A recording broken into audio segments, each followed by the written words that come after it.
நண்பர்களே, நான் திமுக ஏன் தோற்றது, எதற்காக தோற்றது என்பதை பல விளக்கங்கள் சொல்லியிருந்தேன். இப்போது சாத்தூரிலே, அதாவது நான் ஏன் ஆதங்கத்தில் பேசுகின்றேன் என்றால், திமுக கழகம் என்பது ஒரு அடிமைப்பட்ட ஒரு சமுதாயத்தை கல்வி அறிவில் மேம்பாக்கி சமத்துவ ஒரு சமுதாயத்தை கொடுக்க வேண்டும் என்று பெரியாரின் கொள்கையில் உருவாக்கப்பட்டதுதான் திராவிட முன்னேற்ற கழகம்.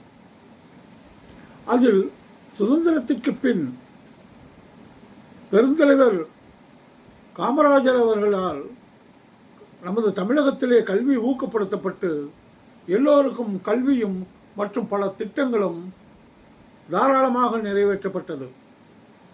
அதற்கு பின் வந்த திராவிட முன்னேற்ற கழகம் அதை செம்மனே செய்தது, கல்வியை விரிவுபடுத்தியது.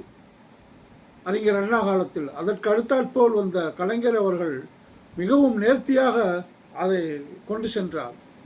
பின் மாண்புமிகு முன்னாள் முதல்வர் ஸ்டாலின் அவர்களும் அதை செம்மனே எடுத்து செய்தார்கள். அப்படிப்பட்ட ஒரு திராவிட முன்னேற்ற கழகம் தொய்வடைந்ததற்கு காரணம் என்ன என்று சொன்னால், மேல்மட்டத்திலும் சில கோளாறுகள், ஏற்கனவே நான் சொல்லியிருக்கின்றேன். மேல்மட்டத்திலும் சில கோளாறுகள், கீழ்மட்டத்திலும் நகர வட்டத்திலும் ஒன்றிய வட்டத்திலும் கோளாறு.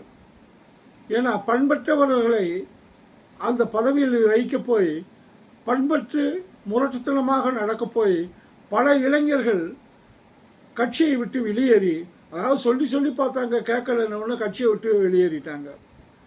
இன்னைக்கு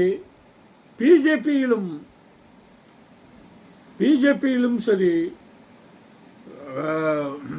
தாவேகாவிலும் சரி, மற்ற கட்சிகளிலும் சரி, அதிகமாக இருக்கக்கூடிய இளைஞர்கள் பண்பற்று நடந்தவர்களால் பாதிக்கப்பட்டுத்தான் வெளியேறி இருக்கின்றார்கள்.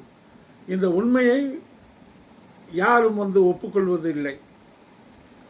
அவர்கள் என்ன இருந்தால் என்ன, போனால் என்ன, நமக்கு பதவி எப்போதும் உண்டு, யார் ஜெயித்தால் என்ன, தோத்தால் என்ன, நான் நகரம், நீ